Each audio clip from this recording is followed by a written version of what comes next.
I have been a pilot for nearly 20 years, and at 41, I thought I had seen every kind of storm the sky could throw at a man. My life was measured in flight hours and layovers until 11 days ago. I wasn't in the cockpit that day. I was at home in the suburbs, trying to be a useful husband. Jennifer was inside starting dinner, and I was on a ladder cleaning out the gutters. It was a simple Saturday afternoon. Then the ladder slipped. I remember the rush of air, the hard impact of the driveway, and then a sudden heavy darkness. The darkness didn't last. It wasn't like falling asleep. It was like the power going out in a room, and then a fraction of a second later, a much brighter, much purer light being switched on. But this light didn't come from a bulb or the sun. It didn't cast shadows. It was just there, everywhere at once. I felt my feet leave the ground, or rather, I realized the ground was no longer a requirement for my existence. I was suspended in a space that felt wider than the horizon I see from the flight deck at dawn. There were no walls, no ceiling, no floor. It was a vastness that should have been terrifying for a man who spends his life worrying about gravity and altitude. Yet I felt more stable than I ever had on solid Earth. Then, he was there. I didn't see him approach. He didn't walk toward me. It was more like my eyes were finally opened to someone who had been standing there the whole time. Meeting him was like finally reaching the end of a very long, very tiring flight and realizing you are finally truly home. I looked at him, and every flight hour, every stress of the job, every worry about the future just evaporated. He was the definition of peace. If you took all the love you've ever felt from your parents, your spouse, and your children, and you multiplied it by 1,000,000, you wouldn't even be close to the warmth radiating from him. He looked at me with eyes that seemed to see every mistake I'd ever made, every secret I'd ever kept, and yet there was no judgment. There was only an overwhelming sense of being accepted. I felt like a child. I felt like I could finally stop trying to be the captain, stop trying to control the plane, and just be. His presence was like a physical weight, but not a heavy one. It was a weight of kindness. I found myself wanting to laugh and cry at the same time. I felt an honesty coming from him that made the rest of the world look like a blurry reflection. He didn't need to speak for me to understand him. It was as if his heart was simply open to mine, and the first thing he did was show me the world. He didn't show it to me as a map or a globe on a desk. He made me feel the planet as if it were a single living body. He held me there in that weightless space and allowed me to see the Earth through his eyes. To a pilot, the Earth usually looks like a beautiful, silent puzzle of lights and clouds. But what he showed me was a world that was shaking from the inside out. It was as if the Earth was a great ship, and every engine was running at redline capacity, vibrating until the bolts were starting to rattle loose. He showed me the atmosphere first. As a pilot, I know the air. I know how it behaves. But he showed me the air as if it were a giant, invisible ocean that had become thick and heavy. He showed me the great currents of wind that circle our world, the jet streams that I use every day to get my passengers from one coast to the other. In the vision, these winds looked like frayed ropes. They weren't flowing in smooth, predictable lines anymore.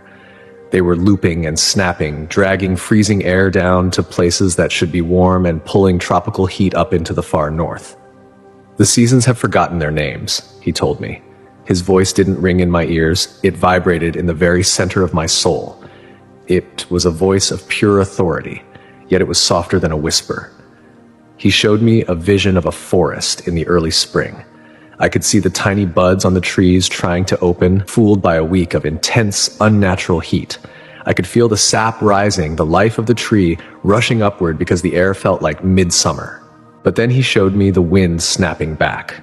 A wall of Arctic air came crashing down, not because it was the right time, but because the ropes of the wind were so loose. I saw those tiny buds freeze and turn black in a single night. I saw the birds that had flown north too early, exhausted and shivering, finding no food because the rhythm of the world was out of sync. It was a vision of deep confusion. He showed me that the Earth is like a clock where the gears have started to slip. One gear is turning too fast, another is stuck, and the whole machine is groaning under the pressure. He made me feel the soil beneath the surface. It was thirsty. I saw vast stretches of farmland where the ground was cracked like a broken mirror. The moisture was being sucked out of the earth by a sun that felt more intense, more aggressive than I ever remembered. Then, the vision shifted to the water. He showed me the great oceans, and instead of the cool, deep blue I see from my cockpit window, I saw them glowing with a strange, trapped heat. It was like looking at a pot of water just before it starts to boil, the way the surface shimmers and tiny bubbles begin to form at the bottom. He showed me that this heat was like a fuel. The oceans were loading the air with more water than the atmosphere was ever designed to hold. I saw a vision of a coastline. I didn't know which one, but it felt familiar. I saw the clouds gathering, but they weren't the normal thunderstorms I navigate around. These were monsters. They looked like mountains of black smoke, reaching up so high they seemed to touch the edge of space. I saw them drink from the warm ocean and then move over the land. When they opened up, it wasn't rain. It was a deluge. It was as if a dam had broken in the sky. I saw small towns where the streets became rivers in minutes. I saw people standing on their roofs, looking at the sky with a look of total shock. It wasn't the kind of flood you prepare for with sandbags. It was the kind of flood that changes the map. He made me feel the fear of those people, but he also kept me wrapped in his peace so that I wouldn't be overwhelmed. He wanted me to see the reality without being consumed by the terror of it. They see the rain, he said, but they do not see the reason. They think it is a coincidence of the clouds. They think if they wait long enough, the old world will return. But the old world is gone, Christopher. The balance has been tipped, and the weight of 1,000 years of choices is now leaning against the door. He showed me a vision of a great mountain range. I saw the snow melting, not slowly as it does in the spring, but in great, violent sheets. The water roared down the mountainsides, carrying trees and boulders, wiping out roads that had been there for a century. I saw the reservoirs and the dams struggling to hold it all. I saw engineers looking at their screens, their faces pale because the numbers they were seeing didn't make sense anymore. Their instruments were telling them the truth, but they were struggling to believe it because it didn't fit their training. This part of the vision hit me hard as a pilot. I thought about the times I've seen a warning light on my panel, and my first instinct was to think the sensor was broken, rather than believing the engine was actually failing. We want to believe our world is stable. We want to believe the rules we learned in school still apply. But he was showing me that the rules of the weather have changed because the foundation has shifted. He showed me the sun again. To us on Earth, the sun is just a bright light in the sky that gives us heat. But from where I stood with him, I saw the sun as a roaring, living furnace. I saw great loops of fire, millions of miles long, snapping off the surface of the sun and hurling themselves into the darkness toward Earth. I saw the Earth's invisible magnetic shield bending and shaking under the force of these solar winds. It looked like a tent being buffeted by a hurricane. I saw the light of the sun hitting our power grids and our satellites. I saw a vision of a city at night, a beautiful carpet of electric lights, the kind I love to see when I'm coming in for a landing at O'Hare or LAX. Then I saw a flicker, not a local blackout, but a slow, cascading wave of darkness that rolled across the continent. I saw the confusion in the streets as the phones stopped working and the internet went silent. It wasn't a vision of the end of the world, but it was a vision of a world that had become too fragile, too dependent on systems that could not handle the new energy the sun and the earth were putting out. He looked at me then, and I felt his sorrow. It wasn't a hopeless sorrow, but the sorrow of a creator watching his creation struggle. People are preparing for a storm that will pass, he told me. They buy their supplies and they wait for the sun to come out so they can go back to the way things were. But this is not a storm that passes. This is a change in the very air you breathe. The seasons are shifting, the sun is speaking, and the earth is responding. You cannot prepare for this with bread and water alone. I felt a question forming in my mind, even though I didn't say it. How do we prepare? He didn't answer with a list of things to do. Instead, he showed me a vision of two houses. One was a grand mansion, built with the best materials, filled with every comfort. It sat on a beautiful cliff overlooking the sea. The other was a simple, small cottage, but it was tucked into the side of a great unmovable rock. I saw the great squeeze happen.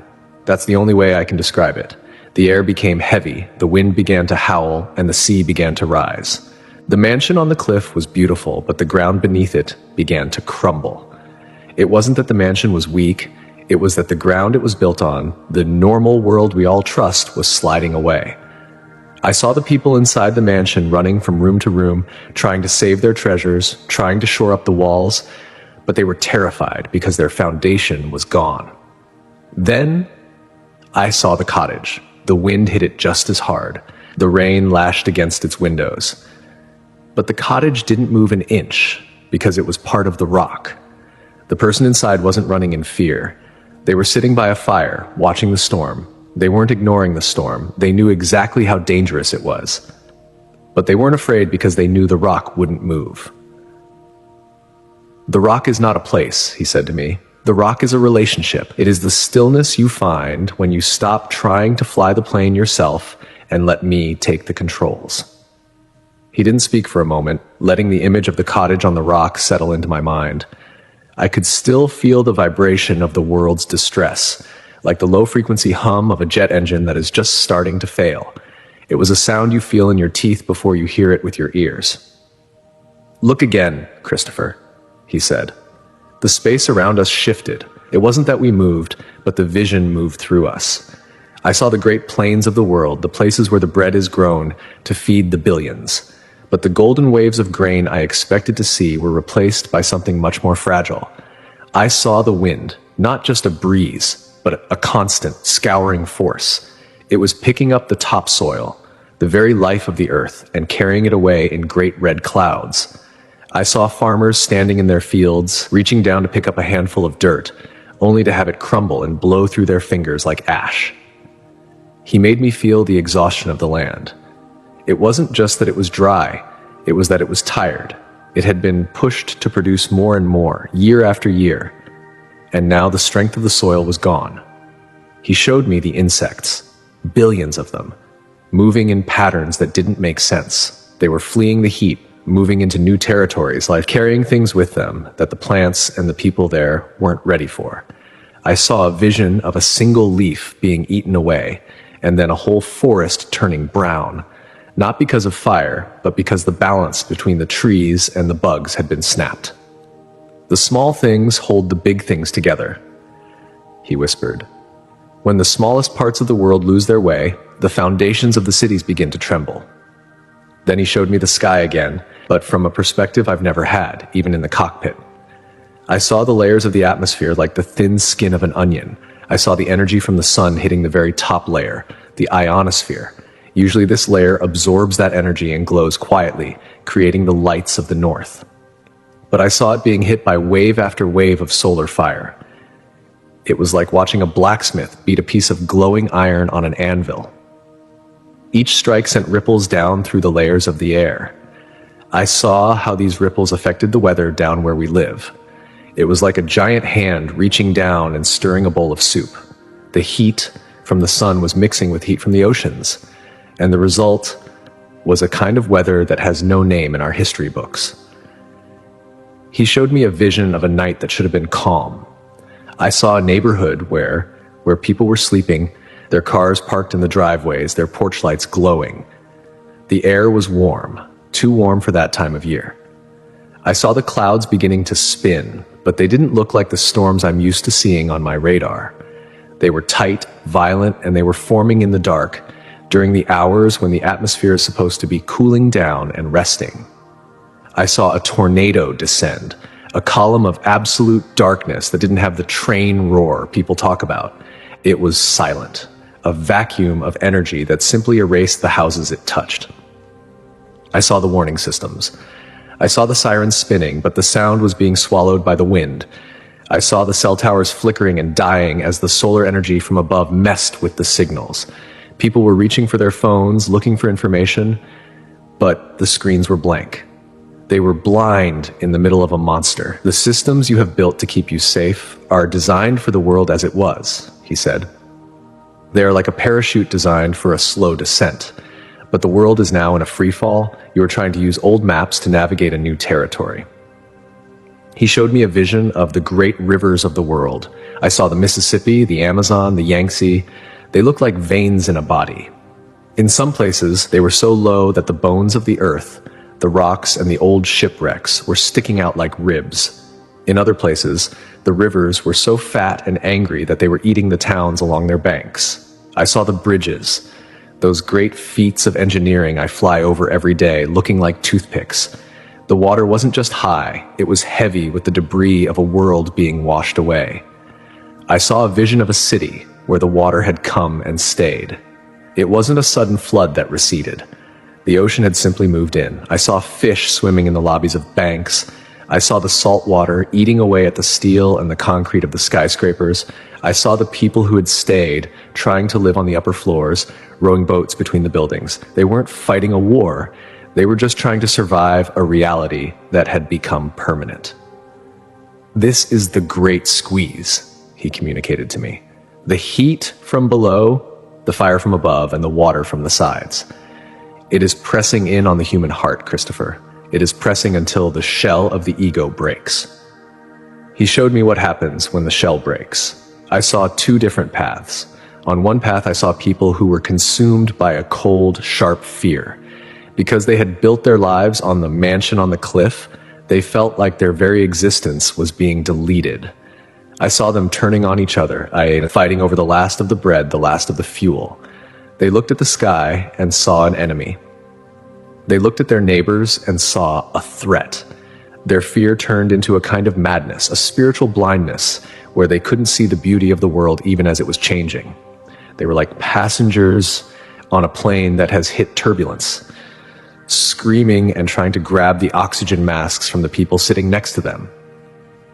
But then he showed me the other path. I saw people who looked at the same storms, the same floods, and the same darkness, but their eyes were different. They weren't afraid. They were grieving, yes, because they loved the world, but they weren't panicked. I saw them opening their doors to those who had lost everything. I saw them sharing what little they had with a kind of joy that didn't make sense. I saw them standing in the rain, helping a stranger pull their car out of the mud, laughing as if the mud didn't matter. These people had the rock beneath them. They understood that the world they could see and touch was just one layer of reality, and that layer was being folded up like an old map. They were focused on the layer that remains, the layer of love, of spirit, of the connection to him. "The weather is a mirror," he said. "The chaos in the sky is a reflection of the chaos in the human soul. For centuries, humanity has taken and taken, acting as if they were the masters of the wind and the sea. Now the wind and the sea are reminding you that you are guests. The imbalance of the world is a signal that it is time to return to the heart." He showed me a vision of a pilot's cockpit, my cockpit. I was sitting in the captain's seat. All around me, the lights were turning red. The altimeter was spinning. The airspeed was dropping. My hands were white from gripping the yoke so hard. I was trying every trick I had learned in 20 years of flying to keep the plane level. I was sweating, my heart was racing, and I was sure we were going to crash. Then I felt a hand on my shoulder. I looked up, and he was standing there in the cockpit with me. He didn't take the yoke. He just looked at me and said, "Let go." I didn't want to. Everything in me told me that if I let go, it would be the end. But the look in his eyes was so calm, so full of a peace that didn't belong in a crashing plane, that I slowly opened my fingers. I took my feet off the rudder pedals. I sat back, and then the vision changed. The plane didn't crash. Instead, the cockpit walls melted away. The seat disappeared. I was no longer a pilot trying to save a machine. I was a bird caught in a powerful updraft. I wasn't fighting the wind anymore. I was using it. The very storm that I thought was going to kill me was now the thing that was lifting me higher than I had ever gone. I was soaring above the clouds, above the darkness, into a light that was so pure it felt like a drink of cold water. That is the preparation, he told me. The world will try to teach you to grip the yoke harder. It will tell you that if you just have more gadgets, more supplies, more walls, you will be safe. But the only safety is in the letting go. The only way to survive the fall is to realize that I am the one catching you. He showed me a vision of the year 2026 as a bridge. On one side of the bridge was the world we used to know, the world of schedules, of cheap energy, of seasons that behaved themselves. On the other side was a world that was wilder, more dangerous, but also more alive. I saw the bridge was swaying in the wind. Many people were trying to run back to the side they knew, but the ground there was crumbling away. Others were frozen in the middle, paralyzed by the height and the noise. But some were walking forward, holding hands, looking toward the light on the far side. They weren't looking down at the drop, they were looking at each other, and they were looking for him. I am the light on the far side, he said, and I am also the bridge, and I am the one walking beside you. There is no part of this storm where I am not present. He then showed me something that looked like a great pulse of light coming from the center of the earth. It was as if the planet itself was trying to speak. I saw the animals, the whales in the deep ocean, the elephants in the forest, the birds in the air, all stopping at once. They felt it. They knew the signal. Only the humans were too busy, too distracted by their own noise to hear the earth's heart beating. I saw a vision of a man in a high-rise office, shouting into a phone about money, while right outside his window, the birds were lining up on the ledge, preparing for a journey they didn't yet understand. The man was successful by every standard of the world, but he was the most vulnerable person in the building because he had lost his connection to the rhythm of life. He watched me as these visions of the world's struggle flowed through me. There was no hurry in his presence, even though the visions themselves felt urgent. It was the way a doctor remains calm while the emergency room is in chaos around him. His calm was the only thing keeping me from falling apart. Christopher, he said, and I felt the weight of the whole world in that one word. I want to show you the deep places. The vision shifted again. We were no longer looking at the sky or the surface of the land. We were deep under the ocean, in the dark, cold places where no light ever reaches. But in this state, I could see everything. I saw the great conveyor belt of the ocean, the massive currents that move warm water to the north and cold water to the south. To a pilot, these are like the jet streams of the sea. They keep the world's temperature stable. But I saw them slowing down. It was like a heart that was struggling to pump blood because the blood had become too thin or too thick. The fresh water from the melting ice in the north was pouring into the salt water, and it was changing the weight of the ocean itself. I saw the great fish and the creatures of the deep moving in confusion, lost because of the roads they had traveled for thousands of years were disappearing. When the deep places stop moving, he told me, the surface of the world begins to burn. Everything is connected. You cannot bruise one part of the world without the whole body feeling the pain. He showed me a vision of the Arctic. I saw the ice, but it wasn't the solid white shield I've seen from my cockpit on those long flights to Europe. It looked like a piece of lace, full of holes, fragile and gray. I saw the heat rising off the dark water that was now exposed to the sun. That heat was rising up and pushing against the cold air, creating those jagged loops in the wind I had seen earlier. Then he showed me the 4 astronauts. I saw them in a small capsule, strapped into their seats, sitting on top of a massive rocket. I saw the fire and the smoke as they left the ground.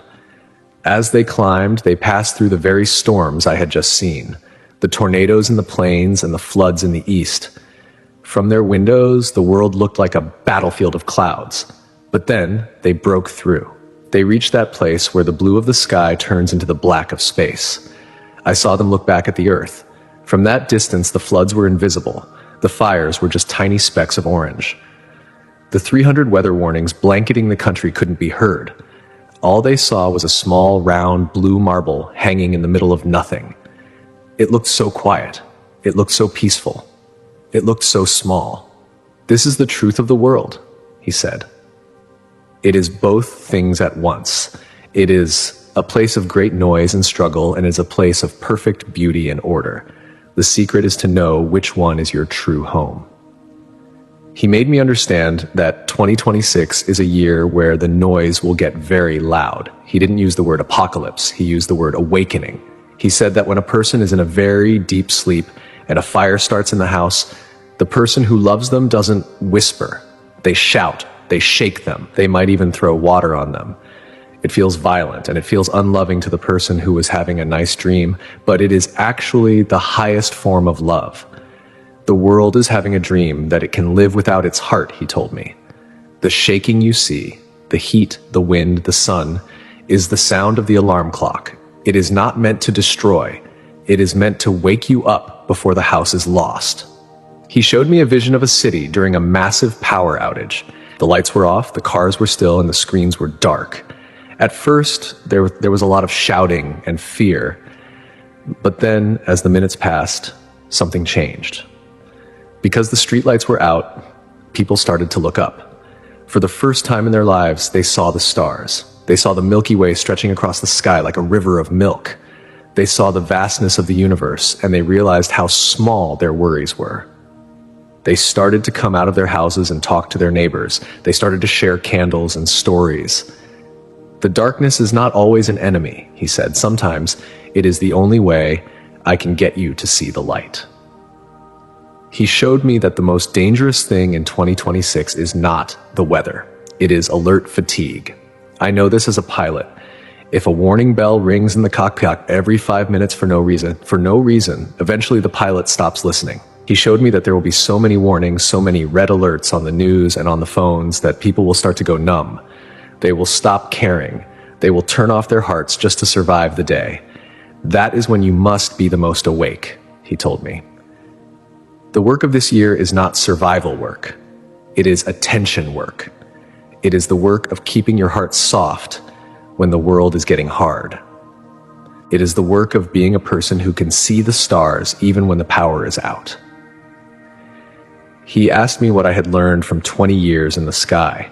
I thought about the thousands of hours I've spent looking at the instruments, trusting the numbers, trusting the horizon.